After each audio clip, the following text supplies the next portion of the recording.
কৌশলগতভাবে গুরুত্বপূর্ণ হরমুজ প্রণালী দিয়ে কোনো ধরনের সামরিক জাহাজ চলতে দেওয়া হবে না বলে হুঁশিয়ারি দিয়েছে মধ্যপ্রাচ্যের শক্তিশালী দেশ ইরান।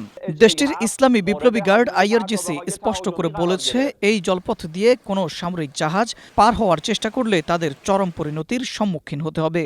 আইআরজিসি দাবি করেছে, ইরান হরমুজ প্রণালী সম্পূর্ণ বুদ্ধিমত্তার সঙ্গে নিয়ন্ত্রণ করছে এবং গুরুত্বপূর্ণ এই প্রণালীর পূর্ণ নিয়ন্ত্রণ তেহরানের কাছেই আছে।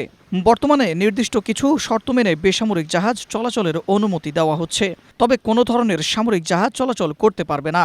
সামরিক জাহাজ চলাচলের উপর এই বিধিনিষেধ অত্যন্ত কঠোরভাবে কার্যকর করা হবে। এদিকে মার্কিন সামরিক বাহিনী দাবি করেছে, তাদের দুটি সামরিক জাহাজ সফলভাবে এই প্রণালী অতিক্রম করেছে, তবে ইরানের সামরিক বাহিনী তা নাকচ করে দিয়েছে।